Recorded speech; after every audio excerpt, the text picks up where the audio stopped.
Hi friends, welcome back to our channel creative arc by Shanti. ఎలా ఉన్నారు? అంతా బాగున్నారా? నేనైతే ఇంతవరకు మీరు చాలా వీడియోస్లో కానీ ఇంట్లో కానీ అవుట్ఫిట్ ఫ్రమ్ స్క్రాచ్ అంటే ఏది తొందరగా మైండ్లో వస్తుందంటే క్లాత్స్. కానీ ఫస్ట్ టైం నేను జ్యువెలర్లో ట్రై చేస్తున్నా.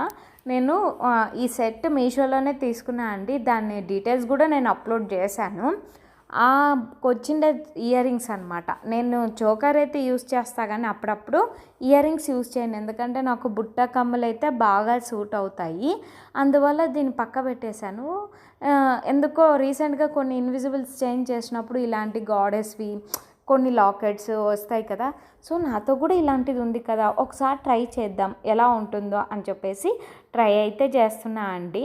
ఫస్ట్ ఇయర్ రింగ్ బ్యాక్ ఇలా పెట్టుకునే సపోర్టర్ రాడ్ టైప్ ఉంటుంది కదా, దాన్ని అయితే బ్రేక్ చేసేసి నేను యూపిన్ అటాచ్ చేశాను. దాన్ని కూడా ఆఫ్ కట్ చేసేసి వర్టికల్ ఉండేటట్టు పెట్టుకున్నాను అనమాట. వర్టికల్ ఉండేటట్లు పెట్టుకొని B7000 గ్లూ యూజ్ చేసేసి వ్యాక్స్ షీట్ అని మీషోలోనే దొరుకుతుంది, అది కొద్దిగా కట్ చేసుకొని స్టిక్ చేసేసుకొని ఒక 20 మినిట్స్ పాటు పక్కన పెట్టేసుకోవాలి. ఆ తర్వాత గేర్ వైర్ 35 సెంటీమీటర్స్ తీసుకున్నాను స్కేల్ యూజ్ చేసుకొని. ఆ తర్వాత మిడిల్ వచ్చేటట్టు లాకెట్ వేసుకొని అటు సైడ్ ఒక lock bead, small round bead, pumpkin bead, మళ్ళీ small round bead, lock bead వేసేసి ఇలాగ ప్రెస్ అయితే చేసుకుంటున్నాను.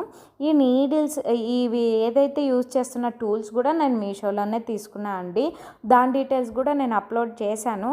మీరు కావాలి అంటే నా ఫుల్ వీడియోస్లో డిస్క్రిప్షన్లో డీటెయిల్స్ అన్నీ లింక్స్ ద్వారా ఉంటాయి, ఒకసారి చెక్ చేసేయండి. ఆ తర్వాత నేను ఇక్కడ మిడిల్ కూడా ఇలాగే చేస్తున్నాను. మిడిల్ మీరు ఏం చేయాలంటే అటుపక్క ఇటుపక్క లాక్ బీడ్స్ పెట్టుకొని సమానంగా వచ్చేటట్టు పెట్టి లాక్ చేసేస్తే మనకు అటు సైడ్ ఇటు సైడ్ కొంచెం డిఫరెన్స్ రాకుండా ఈక్వల్గా వస్తాయన్నమాట. ఆ తర్వాత సేమ్ ప్యాటర్న్ అక్కడ మనం పంకిన్ బీడ్ వేసాం, ఇక్కడ హ్యాంగింగ్ బీడ్ వేసాం. ఫైనల్ అవుట్పుట్ వచ్చాక నాకైతే స్పెషల్గా చాలా చాలా నచ్చింది. ఎందుకు యూస్ కానీ ఒక్క ఇయర్ రింగ్తో ఒక చైన్ అయితే చేసేసాను. నాకైతే ఫుల్ సాటిస్ఫాక్షన్ అయితే అయ్యింది. మీకు ఎలా ఉందనేది తప్పకుండా కమెంట్ చేసేయండి. అలాగే నా వీడియోస్ మీకు ఎంతవరకు యూజ్ అవుతున్నాయి అనేది కమెంట్ చేయండి. అలా నా వీడియోస్ మీకు నిజంగా యూస్ఫుల్ అయింది, నేర్చుకుంటున్నారు అంటే ప్లీజ్ నా సైడ్ నుంచి ఒక రిక్వెస్ట్, లైక్ చేయండి, షేర్ చేయండి, సబ్స్క్రైబ్ చేసుకోండి. Thanks for watching. అలాగే ఆర్డర్ కావాలి అనుకుంటే స్క్రోల్ అవుతున్న నెంబర్కి కాంటాక్ట్ అవ్వండి. రీజనబుల్ ప్రైస్లో చేసిస్తాం. బల్క్ ఆర్డర్ అయితే ఇంకా కొద్దిగా ప్రైజే తగ్గుతుంది. ప్లీజ్ సబ్స్క్రైబ్ చేసుకోరు. Bye bye.